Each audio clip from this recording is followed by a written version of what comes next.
Hello there everyone, my name is Oliver Gamer 3, and here we are, the third installment of the Raymathon. So what could this one be about? I mean, just take a look at the game I've reviewed so far. I really feel like Ubisoft could go either way at this point.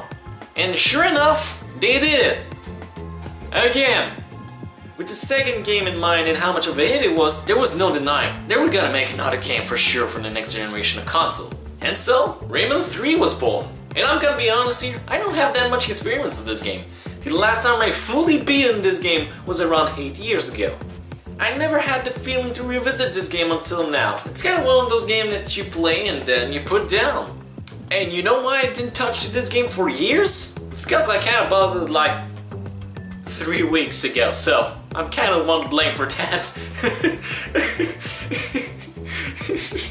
So really don't go ape shit on me if I don't know a lot about Rayman 3 history. Just be comprehensive, I don't have a lot of experience with this one. But what about Rayman 3 as a sequel to both of these games? Well, let's just say that this wasn't what I was anticipating from what I consider a classic PS1 game. With that said, and after this really weird introduction, I think it's time we get back in the game now, shall we? So let's take a look at Rayman 3 Hoodlum Havoc. Or is it Hoodlum Havoc?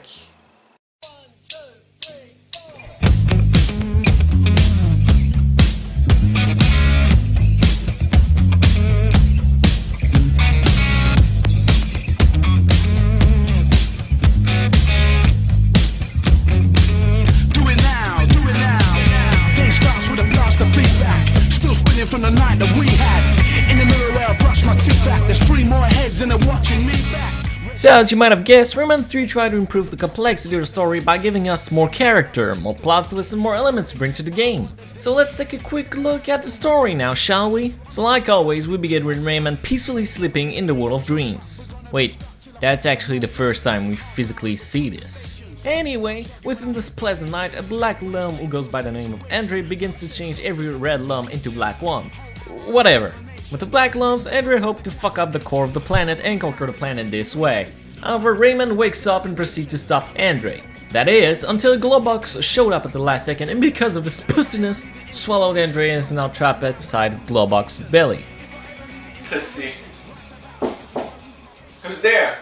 You're lost. What?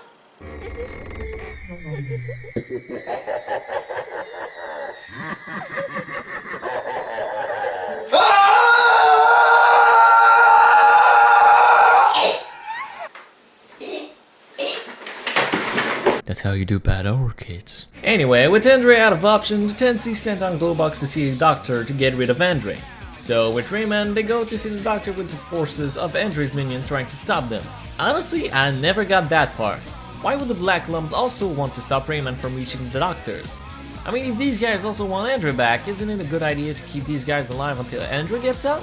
Anyway, after many attempts, the doctors cannot seem to get Andre out and constantly send Glowbox to another doctor. That is until Rayman and Glowbox travel into the desert of Naren where a new enemy is found. After Rayman travels inside the desert, he finds himself forced to fight Ray Frogs, the greatest of the Naren. After Rayman proceeds to give him the beating of his life, Ray Frogs begin to feel any hatred for Rayman that will be uncovered later on. Anyway, after we will reach the final doctor, they are finally able to get Andre out of Glowbox. But Andre isn't through yet as he escapes and wants to get his revenge on Rayman and Glowbox as they are the cause of all of his problems and other things that I should not mention.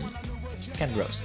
So Andre goes back in the desert and asks for the help of Ray Frogs as he intends to rebuild the Black Lump army with the help of the Naren Scepter and give a chance for Ray Frogs to have his revenge on Rayman. At this point, Rayman sees the Black Lump's threat and goes to stop it. With one final blow, Ray Frogs goes down and with Andre out of the picture, the world's at peace. Again. For now. And just like before, the game is filled with comedy and light-hearted stuff in it. The game definitely gives us more character to focus on, but barely cares about them. Oddly enough, the game barely spends time focusing on Rayman until the circuit part of the game. For the most part, Glowbox seems the more focused character here, which isn't bad per se, but is confusing. In fact, even though there are more characters, the only kind of character focus we have are Ray Frogs, Andre, Glowbox, and Rayman. Nobody else in this one seems important at all. Heck, Rayman 2 did a better job giving a motivation for each character that showed up. They weren't all good, but at least they had one, which I beg to question.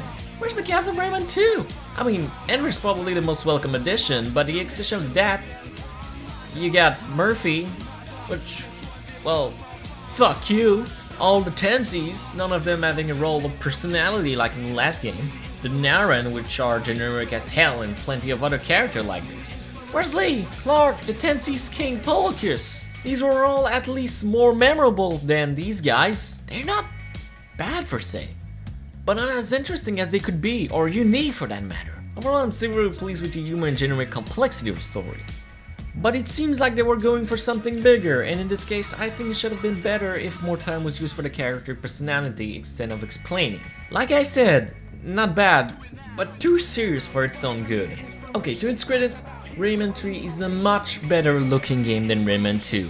The models are far much more polished than the last game, and the environments are, I believe, more interesting and unique than last time. They don't make sense on how you travel in between those areas, and in fact it's quite trippy. Oh wait, there's Mountain Dew in here. For the rest, it's pretty much what you've known from the past games. The way enemies react to certain events, the way you move, jump, punch, animations, it's all very similar to past game. Just like before, the music is just slick, man! It's not as catchy, but it's still something that you listen out of the game and is a ton of fun and even more immersive. So far it delivers everything you've expected out of this game. The world definitely seems more connected than before since there's no upload like previous game. And most of the time you can just see from afar your goal, and it's overall pretty damn cool. The game also likes to go a bit cartoony at times with certain animations. Like when you hit an enemy, instead of just a sound effect to justify the hit, you also get a word with it, like STUN!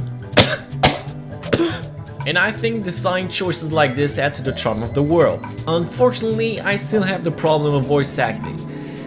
And this time around, it is worse, man. What was once simply robotic is now robotic and annoying. Just listen to Glowbox here. Rayman, here I am. What the? Who turned off the nice music? Hope I didn't break anything. Music, where are you? He sounds like he went to puberty backwards. The same goes for every character in this game, at maybe the exception of this guy.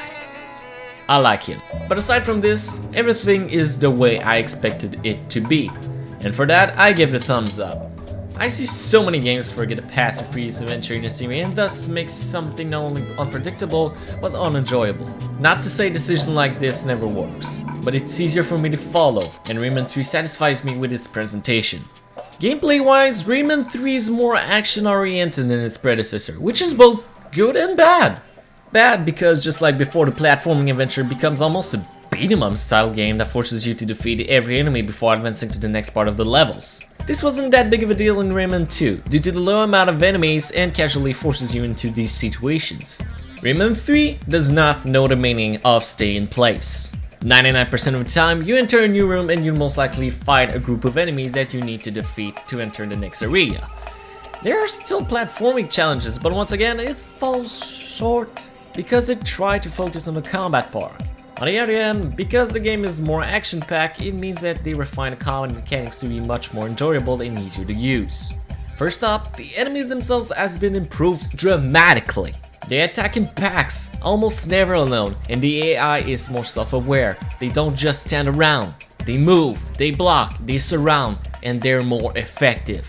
The strafing has also been improved. While locking onto the enemy, you can circle around them. Classic.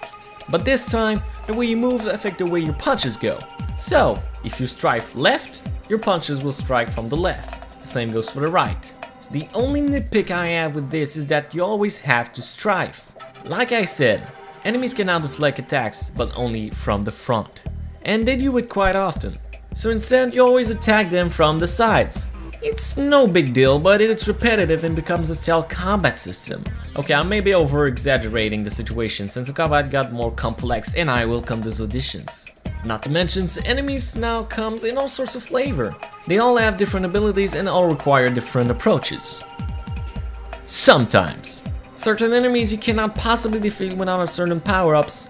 Others are far much more easier to deal with a certain power-ups. I do appreciate the multitude and creativity of enemies they brought us. but they don't require much thoughts. If the point was to make a more advanced combat system, then each enemy must have had different approaches to them instead of just circling them. You could argue that some enemies require that you get rid of their armor first, or things like that. But it still comes down as you just punch them until they decide they have enough. Granted, this might be due to the new power cans. Now I don't know if they're called like this, but that's the way I look at it. Power cans are temporarily power-ups for Rayman to boost his abilities. They come in all sorts of flavor. The red one which gives you a boost to your attack power, the green one which gives you the punch as a tornado-like ability, the yellow one who gives you the power of flight, the orange one will give you a mobile rocket, and the blue one which gives you punches and electrical and grappling power. In of themselves, these powers are pretty cool. They diverse the gameplay just enough to change the pace of some battles or some approaches. Not only that, but powers might have some other uses. For instances, the red power will allow you to break doors you normally couldn't, while the rocket power will allow you to hit switches you couldn't. Here's the thing, they're temporarily, and some of them doesn't last for long. For example, the yellow one doesn't last longer than 10 seconds, and some of these power-ups are needed to defeat certain enemies. It's not like, say, a mushroom in Mario games. You cannot keep the power as long as you desire. But you have a meter to indicate the amount of time left before it runs out. Granted, these cans are usually plentiful, but sometimes it becomes more disadvantaged to not have this power at your disposal like previous games did. To be honest, the way that the cans are placed isn't too bad design-wise. The core concept is interesting to say the least, and I feel like if there were a part of Rayman's arsenal, this could be the best combat system ever used in a platformer. It's simple and effective, and doesn't take too long to understand as everything is clearly laid out in front of you, without taking you for an idiot. However, it isn't, so it comes out like a pace breaker since on multiple occasions you'll be searching for a power can to fight off the enemies you cannot naturally defeat. Okay, let's change the subject for a second here. Rayman 3 went a little old school going back for more arcade-style gameplay. The game heavily focuses on the point system. It's pretty much the equivalent of any point system ever, and it doesn't really do much, but any person who like getting those sweet points will find a good challenge, since getting this fuckhead to smile, it ain't easy. By the way, if you want to fully complete this game, prepare to be schooled in the ways of secrets, son. If you thought finding treasures in Secret and Mortar game is somewhat hard, you gotta get your ass handed to you. The secrets aren't as bad as something like Braid, Hidden Star, but you must still be very curious if you want to have every little thing in this game. To fully 100% this game, you need to collect every gem in every level. You cannot miss one. Sometimes you could swear you got all the gems, but the game will remind you on how much you suck. However, it does allow some kind of replay value. I say some kind because the levels are divided in the world. Duh! Here's the thing. While you can revisit any world at any point, you cannot revisit the specific levels you missed the gems in. So, if that level that you didn't want 100% is at the end of the world, then you'll have to play the rest of it to get to the level you want. Gems and points have other uses outside of Ice Core. Getting a certain amount of gems will unlock secret content you can view in the menu screen, and there are a lot of them. Really, I believe this is cool extra feature, but nothing much. But because of this, Rayman 3 as a whole will take quite a bit of time to beat in general. Definitely a plus from the last game. A normal playthrough might take you around 7 hours to beat. There is much more to do, and I appreciate this since this is a sequel. But I do feel like the level design took a step down. It isn't awful by any means, but traveling through these areas is not as fun as the last game. It seems generic, almost doing the same stuff. This is how it goes for most of the adventure. Travel through a new area, fight a group of enemies, get the power can, use the power to move on and repeat the process. There isn't as much variety in levels like Rayman's 2 prison ship or swap levels. The only time I can recall doing something different was snowboarding down a mountain, those trippy sections, and this footstepping part. Nothing else seems remotely different than before. There isn't a distinct gameplay mechanic for each region. Like I said, there are some that stands out, but because there's too much of that walking and fighting thing, you quickly forget how the levels were structured. Heck, I played this game 2 weeks ago, and I can't even fully remember one of the standards level. I can, however, remember every level on top of my head from Rayman 2 and even some of Rayman 1's years after playing them. Though I seem to crap on this game, I should remind you, this is still a good game. But as a sequel to one of my favorite PS1 games of all time, Rayman 3 comes out flat with less appealing design than the first two games established. With that said, the boss fights are simply wondrous. They really amplified them and took the appeal from the second game and challenged the cleverness of the first game. They have strategies to them, not just patterns. The difficulty is spot on, and I really like how, unlike many bosses in combat platformers, you control the pace of the battles. This is about how your skill are able to defeat them, not them being stunned before you can hit them. And this is the one time I find the power cans are put to good uses. Although I'd still wish they'd be part of Rayman. They're easily the best part of the game for me and I always look up for them. To the game's credit, the controls are way better than in the first game. The first one was really floaty and the second one clunky in my opinion. This time around, the controls were refined to be faster and better. Circling around isn't a pain anymore and jumping feels more like an actual arc. This is another reason why I believe the fighting mechanic is so good.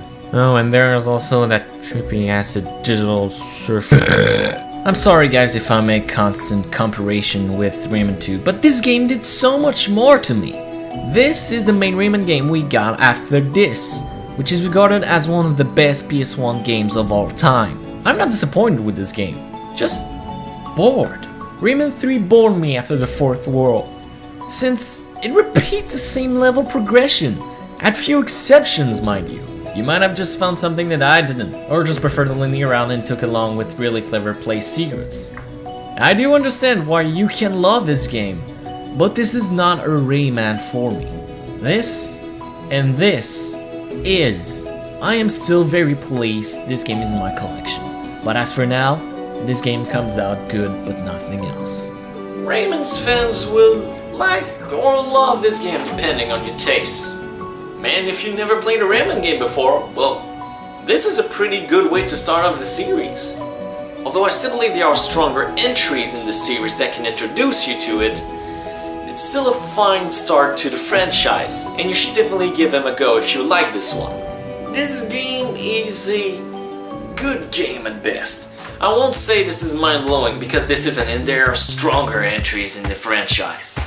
But this is a good place to start, and it's quite easy to obtain. It's also on PlayStation Network for the EG version if you're ever interested in it. As for now, it took a little bit of time before Ubisoft got back into the Rayman franchise. I mean, yeah, we got Rayman vs. Raving Rabbit later on the Wii, but then the spotlight was kind of out of Rayman's sight, and more focused on the Raving Rabbits instead. It took almost 9 years for Ubisoft to go back to the roots of the Rayman franchise, and then smash our face with Rayman Origins.